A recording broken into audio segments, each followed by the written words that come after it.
Hello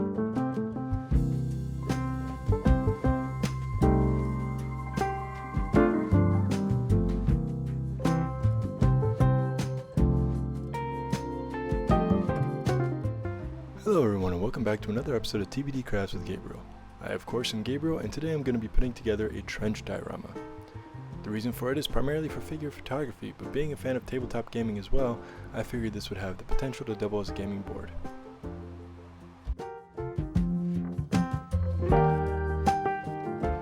Now jumping straight into it, I first measured out my chunks of foam to make sure I had a layout that I was happy with.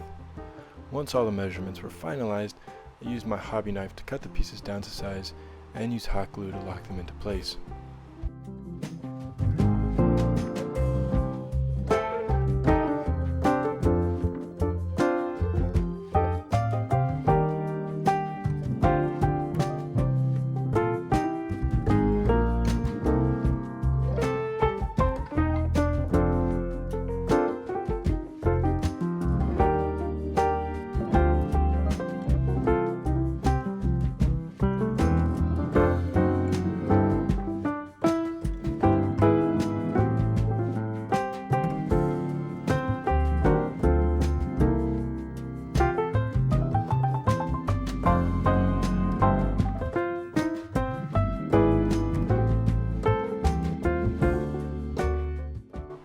After locking them in, I brought my hobby knife out one more time to trim and shape the trench to a desirable degree.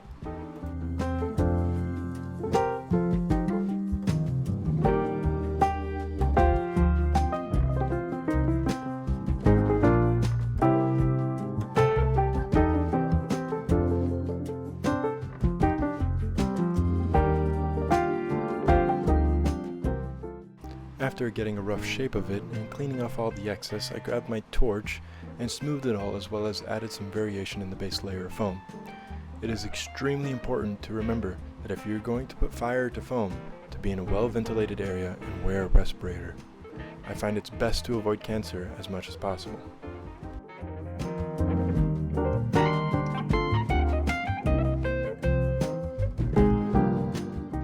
Now come the rocks. Using some insulation foam scraps that I had in my foam drawer, I carved some rocks out to put in and around the trench and lock those in place with hot glue as well.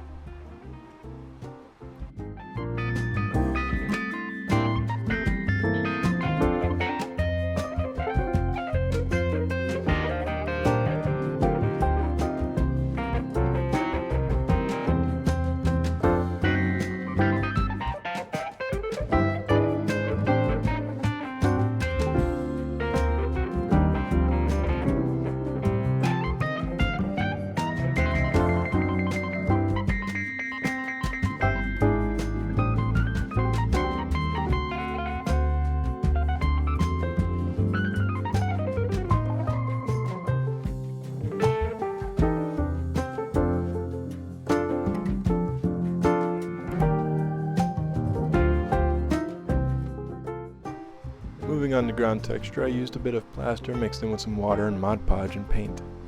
In terms of ratios when mixing all the components, your guess would be as good as mine. I just eyeball it and mix together as much as I feel I should to get the consistency that I like.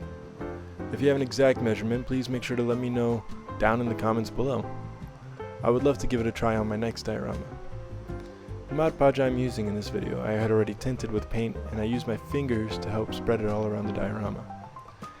The paint is to help make sure I get full coverage over the stark white foam surface.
After icing my styrofoam cake, I left it overnight to dry. Coming back to it the next day, I began to lay the groundwork for the ground. Using the Mod Podge again, I spread it around with a brush in all the areas that I want some of this model train ballast and sand. The black Mod Podge I'm using here also helps to add a little bit of pre-shading to the diorama for when I spray on the base layer.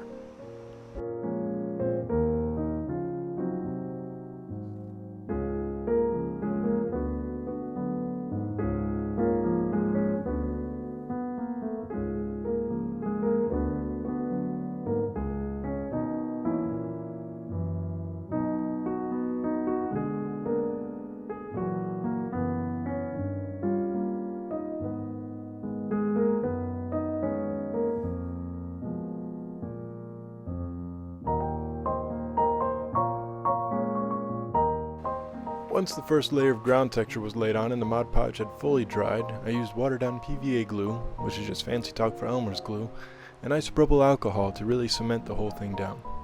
The alcohol breaks the surface tension of the watered down glue, allowing it to flow in between all the pebbles and grains of sand to lock it all in tight.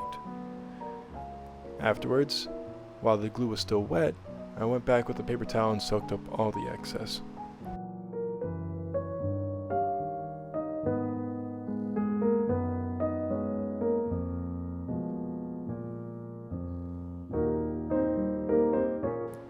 Using my airbrush, I laid down the base layer of paint.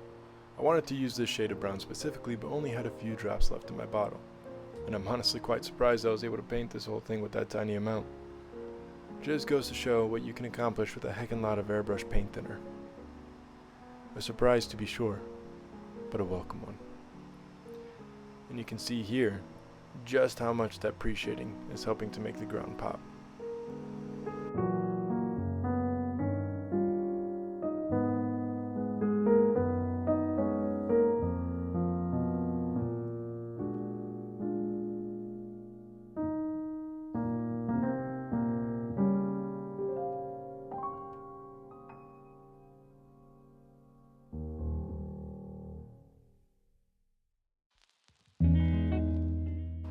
Now, because I wasn't sure if I was going to be able to make this paint last while I was in the process of painting it, I went ahead and painted all the shaded areas first, as well as outlined the bottom portion of the diorama.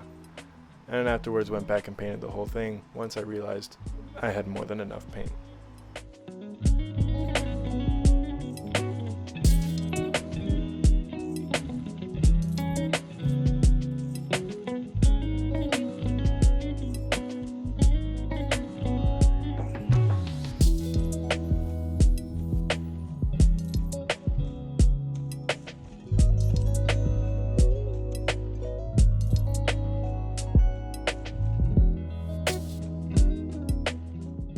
With the base layer of paint down, I grabbed a bottle of cheap black acrylic paint that I had mixed with some water to make a wash, and spread it all over the diorama with a brush, making sure to wipe off the excess with a paper towel.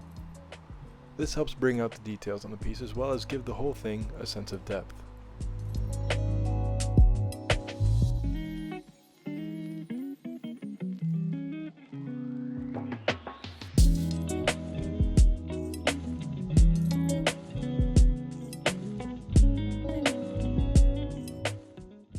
Up next are the rocks. I used a lighter shade of gray and dry brushed the rocks to bring out some of the details lost by the browns and the wash.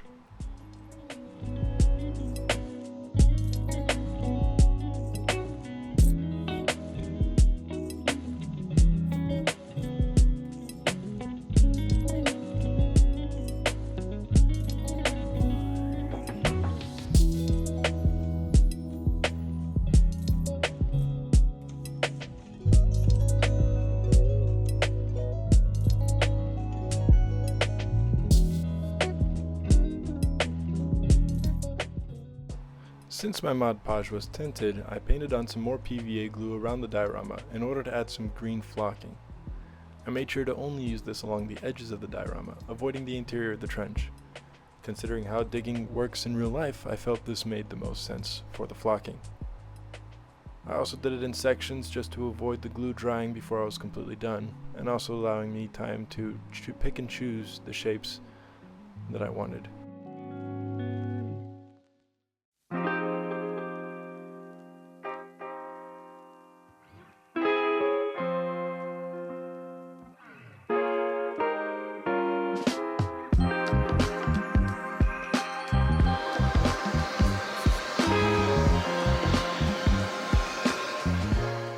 After allowing it to dry overnight and vacuuming the excess, I went back over the flocking with watered down PVA glue and isopropyl alcohol, just as I had done previously with the ballast and the sand.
Bringing the wash out again, I went over all the flocking with it, making sure to go over it section by section so as to avoid turning all the flocking black, and really pushing down on it with a paper towel to get as much of the wash out of the flocking as possible.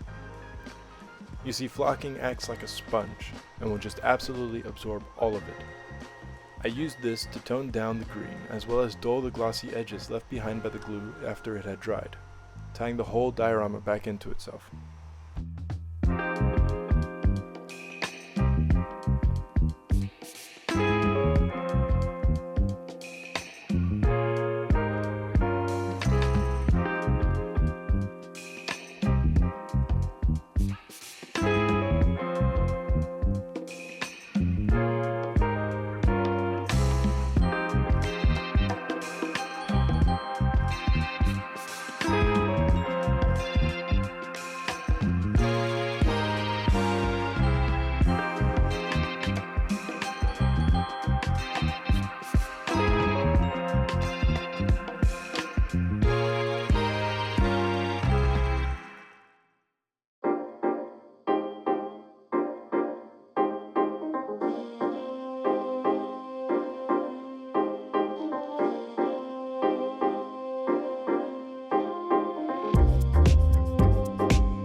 Once that was done, I painted the edges black and called it good. Thank you all for watching. I really hope you enjoyed the video as much as I enjoyed putting it together. This trench turned out as well, if not better, than I wanted. If you liked what you saw and want to see more, consider hitting that subscribe button and ringing that notification bell, and hit that like button as well. Feedback is always welcome, whether it's positive or negative, so consider too leaving a comment down below. It really helps out the channel. Thank you all again for watching, and I'll see you in the next one.